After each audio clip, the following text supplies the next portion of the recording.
en Es Radio, en Casa de Herrero, con Luis Herrero. Muy buenas tardes, señoras y señores. Bienvenidos al atardecer de este viernes, día 28 de abril de 2023. Bueno, por objetivar un criterio que nos permita empezar el programa por alguna parte, pues empecemos por una noticia que hemos conocido hoy y que luego ha traído, naturalmente, porque estamos en época de campaña electoral, pues cierta controversia, y esto es habitual, la lectura de unos y de otros de manera controvertida.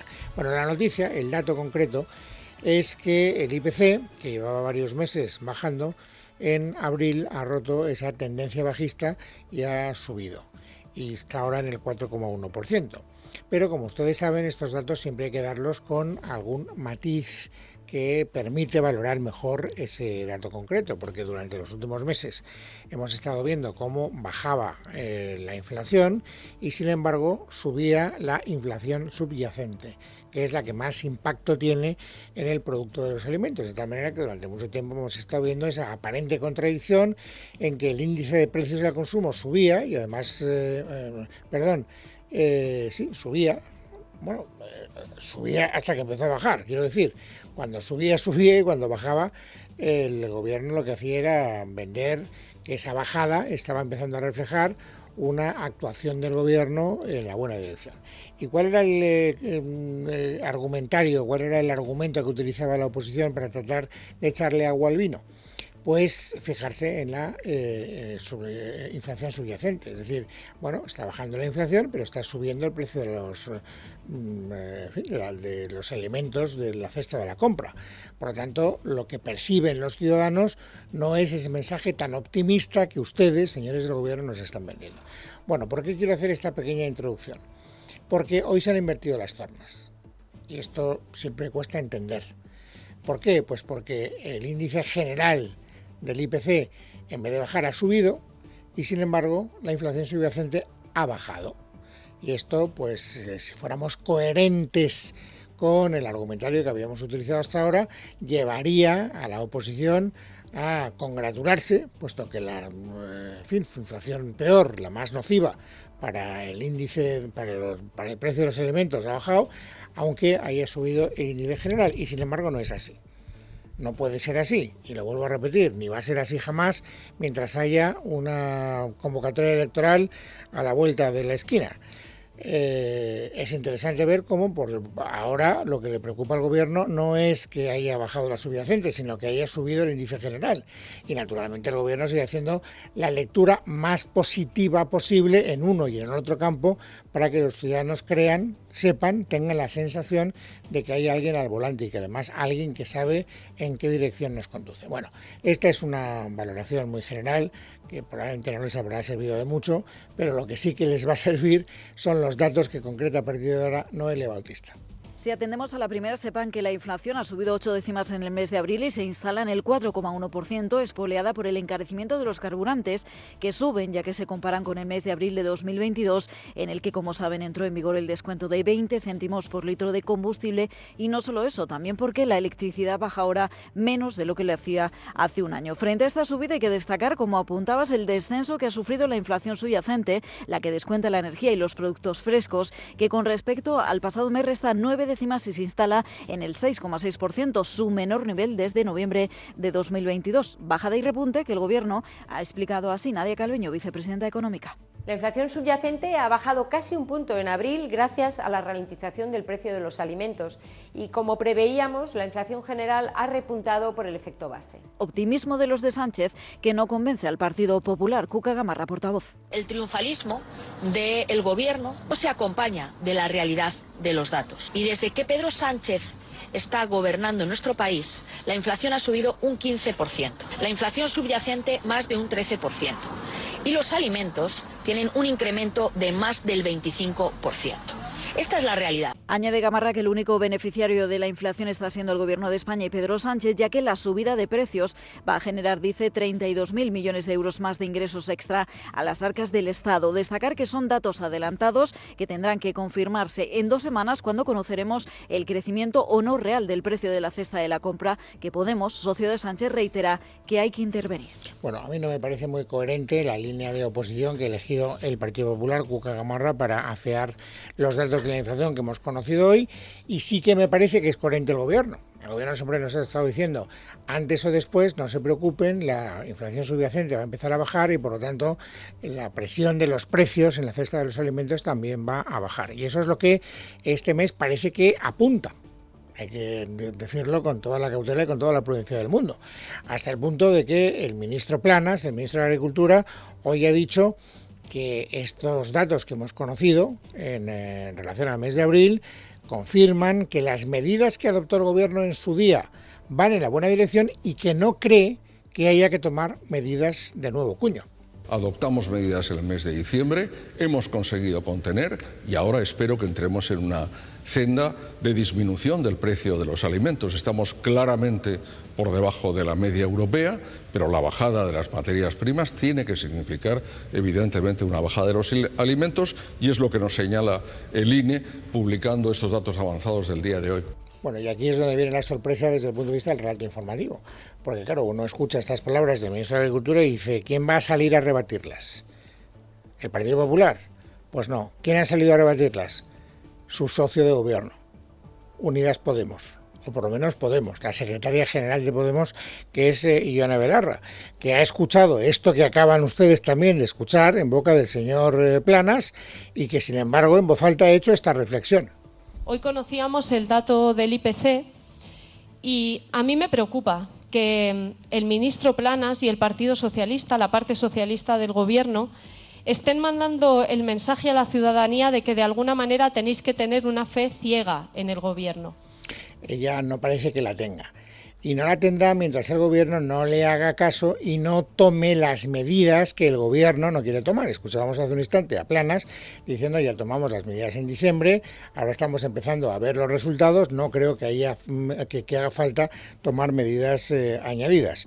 Y sin embargo, Unidas Podemos, que no se cree que esto vaya a ser así, como acaban de escuchar, exige nuevas medidas. Nuevas medidas que no son nuevas respecto a su propio argumentario, es decir, está pidiendo lo que lleva pidiendo infructuosamente desde hace meses. Escuchen a Belarra.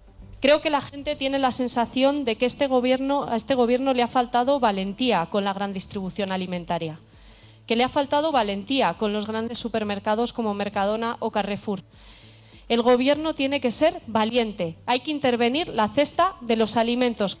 ¿Cuánto tiempo hace que llevan ya pidiendo intervenir los precios de la cesta de los alimentos? Ya no lo sé, hace meses.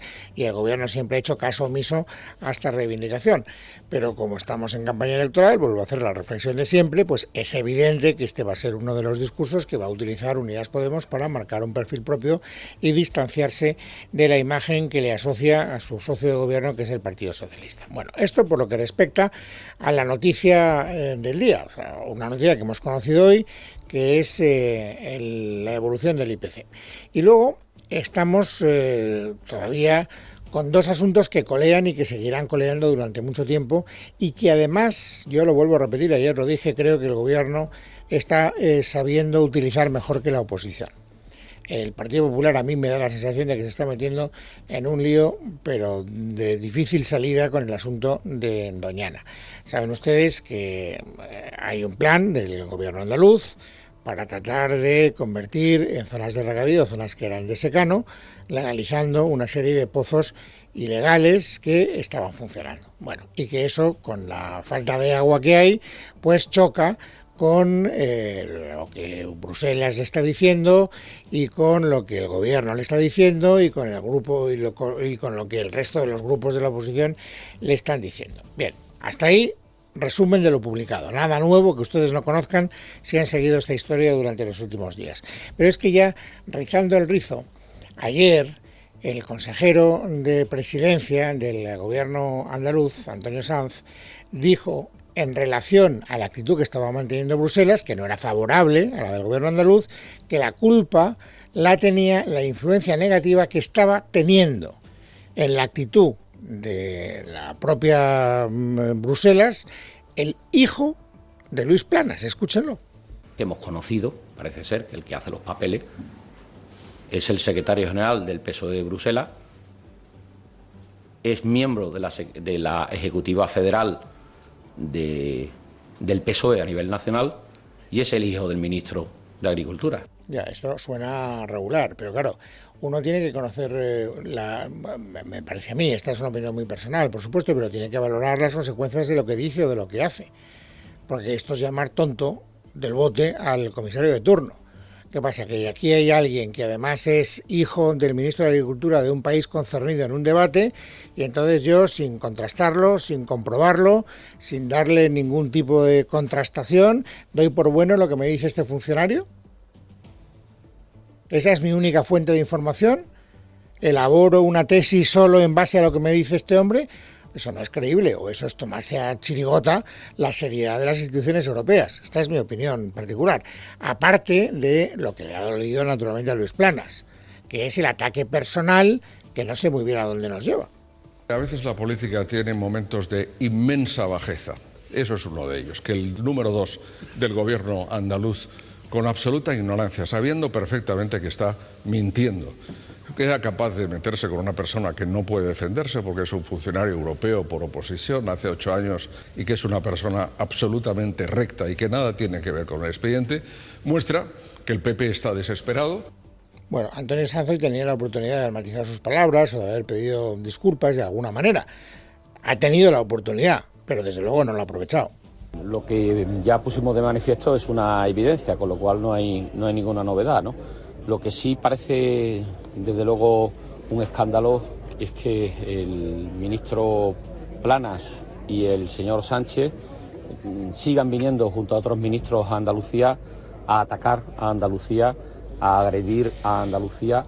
Bueno, al margen de, insisto, el carácter electoralista que tenga esto de unos me atacan, yo me tengo que defender, aquí no hay una búsqueda de la verdad, lo que hay es el uso torticero de una argumentación que puede dañar al adversario. Al margen de todo eso, hay una cosa que no podemos obviar y que yo ya he dicho en voz alta varias veces cada vez que ha salido este tema, y es que efectivamente aquí hay un contencioso entre el gobierno andaluz y el gobierno de España, pero hay un árbitro, y ese árbitro es Bruselas.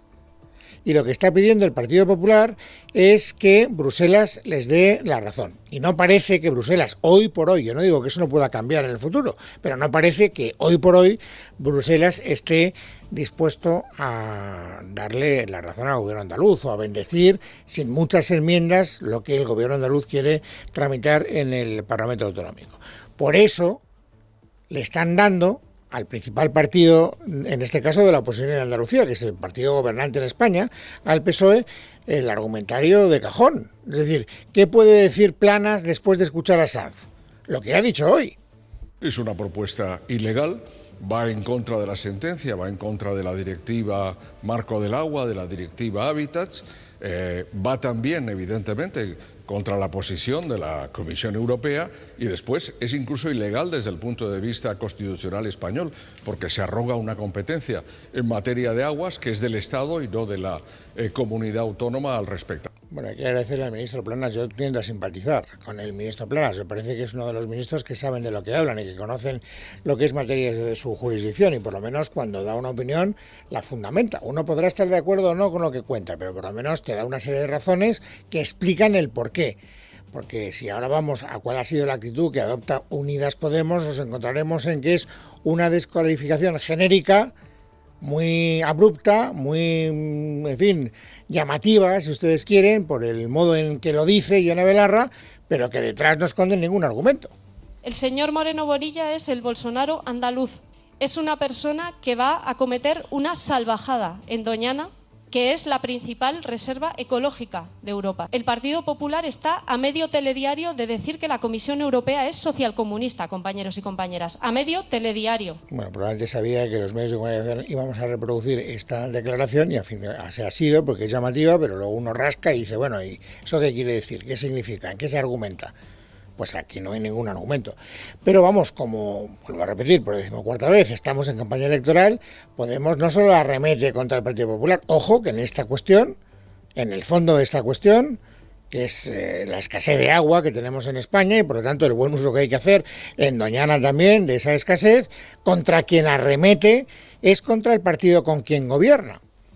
Tengo la sensación de que, con matices, el bipartidismo se ha negado a ver una realidad que es ya una realidad en España. Decir verdades incómodas es una cosa que caracteriza a Podemos y creo que esta verdad incómoda también la tenemos que decir en esta campaña electoral, y es que España está gastando un agua que no tiene. Ya. No sé por qué es incómodo, o sea, que no tenemos agua parece que es una verdad bastante comprobable, o sea, uno tiene que ir a los recursos hídricos, comprobar cuál es el estado de los embalses y uno puede llegar a la conclusión de que efectivamente no tenemos agua. No sé por qué dice usted que es una verdad incómoda, pero bueno, esta es otra cuestión. Aquí lo interesante desde el punto de vista político es ver cómo meten el mismo saco al bipartidismo, es decir, al Partido Popular, lógico, pero también, menos lógico, al que es socio de gobierno de Yone Belarra en el gobierno de España.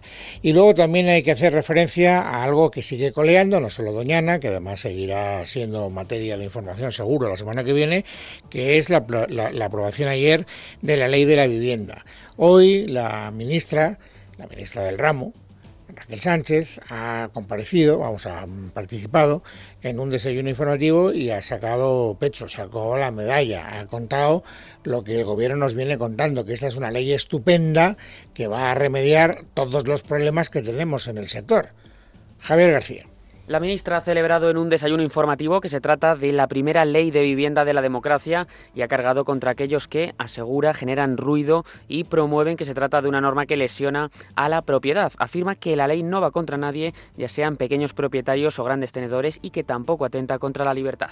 Esta no es una ley que ampara las ocupaciones. No hay que generar miedo, no hay que generar alarma social. No es una ley que esté diciendo al pequeño propietario que tiene un piso, que lo alquila, que no se vaya de su casa y que cuidado porque es que a la primera de cambio le entra un ocupa y le da una patada a la puerta. No. Y hay instrumentos jurídicos, el Código Penal, que prevé la figura de la usurpación y del allanamiento y que prevé que se pueda desocupar si el juez lo autoriza en un plazo máximo de 72 horas. Raquel Sánchez también ha asegurado que la ley de vivienda no va a provocar un desplome de los precios del alquiler. Ha defendido que lo que pretende la norma es fijar topes de alquiler en aquellas áreas que sean declaradas zonas tensionadas y donde no se permite acceder a una vivienda a un precio razonable. Bueno, eso a lo que se llama ponerse la venda antes de la herida, porque ella sabía por dónde iban a ir las críticas de los partidos de la oposición. Tampoco hace falta tener mucha imaginación porque llevan siguiendo, digamos, ese camino desde hace mucho tiempo. De hecho, hoy han hablado representantes del Partido Popular, ni más ni menos que Núñez Feijóo, y también representantes del otro partido del flanco del centro-derecha, que es Vox. ¿Qué ha dicho Feijóo? Pues lo que viene diciendo en los últimos días, que uno de los problemas de la ley que ayer se aprobó es que favorece la ocupación. En esa ley de vivienda, la ocupación no forma parte de los problemas de la ley y, por tanto, no resuelve la ocupación, pero lo que es peor es que facilita la ocupación ilegal de viviendas, porque es sensible con el que la está ocupando de forma ilegal e insensible con el que está sufriendo esa ocupación ilegal. Y en esto, también lo hemos visto en días anteriores, el argumentario coincide con el de Vox. Es verdad que lo dicen con formulaciones distintas, digamos que el Partido Popular matiza más y Vox matiza menos, busca más, digamos, el impacto emocional, por decirlo de alguna manera. Pero es que hoy Rocío Monasterio, en Telecinco, ha hablado de la ocupación en estos términos. Ya me dicen que no quieren salir de casa, que no quieren ir el fin de semana a ver a sus hijos porque les da miedo que les ocupen la casa. De verdad, no hay derecho. Cuando tú toda tu vida te has matado a trabajar, todos tus ahorros los has metido en esa vivienda, no hay derecho a que la gente tenga miedo a salir de casa porque le van a ocupar su casa. Digamos que en los grandes titulares no hay diferencias que sean fáciles de detectar, al menos entre el discurso del Partido Popular y de Vox, aunque sí que es verdad si queremos ser, por lo menos desde mi punto de vista, si queremos ser respetuosos con la verdad, que el Partido Popular está tratando de hacer un esfuerzo de promover medidas alternativas. Yo a Vox no le he escuchado todavía cuál es su plan. Al Partido Popular sí, nos podrá gustar más o nos podrá gustar menos, pero Núñez Feijóo lo lleva diciendo desde hace varios días. Hoy mismo lo ha repetido. Para ayudar a las personas que no pueden hacer frente a las hipotecas. Bien sea convirtiendo las hipotecas variables en una cantidad fija y ampliando el plazo. Y la segunda propuesta es ayudar con hasta 750 euros por familia para disminuir el incremento del coste de la hipoteca en su vivienda habitual. Bueno, si este debate se hubiera producido antes de que se aprobara la ley, a lo mejor se hubiera podido introducir algunas de estas propuestas del Partido Popular, pero como no hubo debate, porque no lo hay, porque asistimos a un planteamiento político en el que la oposición no habla con el gobierno y el gobierno no habla con la oposición, pues no hay manera de entenderse.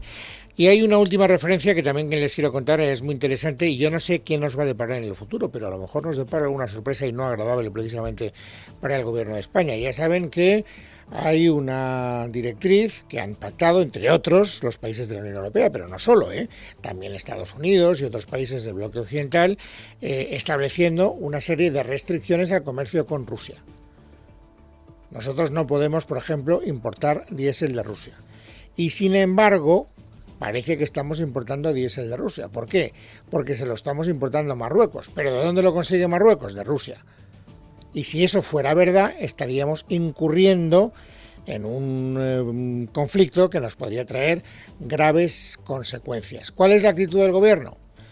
Pues de momento mirar al techo y decir, no estoy seguro, lo tengo que investigar. Esmeralda Ruiz. La primera denuncia la escuchamos ayer por boca del consejero delegado de Repsol, lamentando que pese a la prohibición vigente impuesta en febrero por los 27, el diésel ruso sigue entrando en el mercado europeo y especialmente en el español. Y ahí entra en escena Rabat. El diario El Mundo aporta hoy cifras. Desde finales de 2022, Marruecos ha estado comprando combustible a Rusia a razón de más de 7 millones de litros al día. De ahí saldría el diésel que se estaría exportando a nuestro país. Le han preguntado cómo era de esperar hoy a la ministra para la transición ecológica y el reto demográfico. Teresa Rivera ha tratado por todos los medios de sacudirse cualquier tipo de acusación en un tema tan sensible como este para el gobierno, sosteniendo que, hasta donde ellos han podido comprobar, el combustible que ha llegado no parece ser ruso. Por el tono de su respuesta, tampoco parecen muy convencidos. Nuestro compromiso es investigar qué es lo que está ocurriendo con la llegada de combustibles, que en principio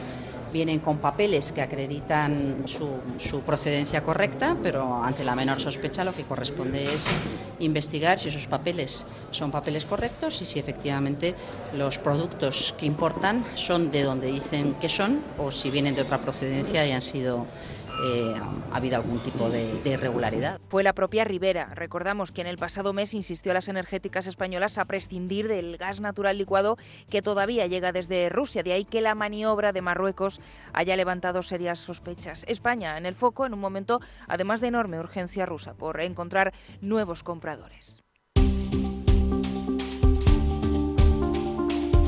Viernes 28 de abril de 2023, vamos amigos ahora a completar el paisaje informativo sobresaliente de este día. Esther Nieto, bienvenida, buenas tardes. Buenas tardes, Luis. Hace poco más de una hora ha comenzado el dispositivo especial del puente del 1 de mayo. La Dirección General de Tráfico prevé 6,5 millones de desplazamientos por carretera desde hoy hasta el próximo lunes. En la Comunidad de Madrid el operativo se mantendrá hasta la medianoche del martes 2 de mayo, al ser este día festivo en esta comunidad. Vamos a esta hora hasta la DGT para conocer el estado de las carreteras. Patricia Arriaga, buenas tardes. Buenas tardes, pues a esta hora un accidente obliga a interrumpir el tráfico en Teruel de la A23 a su paso por Cella en sentido Zaragoza. Van a encontrar desvío debidamente señalizado. También por accidente complicada la salida de Barcelona en la C17 en Centellas y en Valencia en la A7 en Bétera en dirección Barcelona. Además, retenciones en todas las salidas de Madrid. Destacamos la A1 Circuito del Jarama, pero la más complicada la A3 en Rivas y Villarejo de Salvanés, la A42 a la altura de Parla y la A5 en Navalcarnero. También retención en Barcelona, especialmente en la AP7 en Santa Perpetua de Mogoda en ambos sentidos. El crecimiento de la economía española mantiene la senda positiva con la que cerró el 2022 y comienza el presente año con un avance del Producto Interior Bruto del 0,5% en el primer trimestre. Eso sí, entre nuestros socios europeos vamos a ser los últimos en recuperar los niveles que teníamos antes de la pandemia. La vicepresidenta de Asuntos Económicos, Nadia Calviño, sacaba pecho de este dato. El crecimiento económico y la creación de empleo se han acelerado en el primer trimestre del año. Prácticamente hemos recuperado el nivel de PIB prepandemia y la ocupación se sitúa claramente por encima. El Ministerio de Asuntos Exteriores ha mantenido en las últimas horas una reunión con el nuevo embajador de Rusia en Madrid, Yuri Klimenko, en protesta por los ataques al gobierno español desde las redes sociales de la embajada rusa y en especial por un tuit en el que se insinuaba la presencia de militares españoles en Ucrania. Así lo confirmaba hoy el ministro de la Presidencia, Félix Bolaños. Se ha convocado al embajador de Rusia, se ha tenido una conversación muy seria con él y es verdad que en ese momento ya habían retirado algunos de los tuits donde pues se veía con toda claridad que se hacían insinuaciones que eran absolutamente carentes de fundamento y de verdad. Y por tanto, pues esta es la posición del Ministerio de Asuntos Exteriores que por supuesto pues yo comparto, claro. La Comisión Europea abre una investigación a Renfe por competencia desleal en la venta de billetes electrónicos. Bruselas sospecha que la compañía pública ha abusado de su posición dominante en el mercado al negarse a proporcionar su contenido y datos en tiempo real a otras plataformas de venta como páginas web o agencias de viaje online. Y sepan también que jueces y fiscales irán finalmente a una huelga indefinida a partir del próximo 16 de mayo. Esto denuncian que no se ha llevado a cabo una mejora de su situación laboral ni se ha aliviado la fuerte carga de trabajo de la que hablan. De nada ha servido el ofrecimiento del fiscal general del Estado, Álvaro Ortiz, que hoy aseguraba que había espacio para el acuerdo y solicitaba esperar a la mesa de retribuciones que se ha convocado la próxima semana. Hay señalada una mesa, la mesa de retribuciones, en el que es el lugar donde se podrá llegar o no llegar a acuerdos, pero hay un marco señalado para que ese acuerdo pueda venir. Y yo creo que siempre hay espacio para el acuerdo y hay que esperar a ese momento. Finalmente, y tras las críticas del Ejecutivo de Ayuso, la delegación de Gobierno ha reubicado la manifestación prevista para el 2 de mayo en la Puerta del Sol, donde se ubica la sede del Gobierno regional. Sin embargo, el lugar escogido también está muy cerca del edificio Andrés España.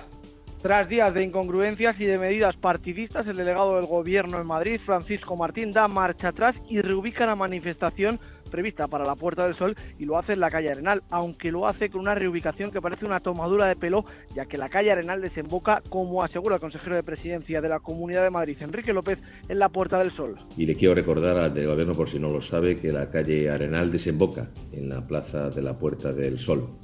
Y yo le pregunto al delegado del Gobierno que si alguien o alguna plataforma solicita una manifestación para el 12 de octubre en contra del Gobierno de España para realizar una vez que finalice la parada militar y piden la realización en la calle Goya, si la autorizaría.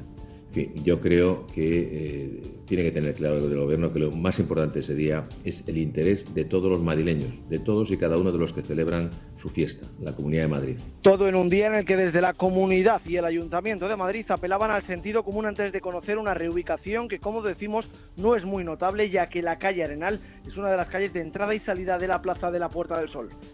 Terminamos contándoles que el conductor del vehículo que ayer atropelló mortalmente a 2 personas en el Paseo de Extremadura de Madrid declarará ante la policía que le fallaron los frenos en el momento del arrollamiento y dirá que todo se debió a una imprudencia. Hoy también hemos sabido que el detenido llevaba varios catalizadores robados en el coche y que tenía antecedentes por este tipo de delitos. En casa de Herrero es rabio.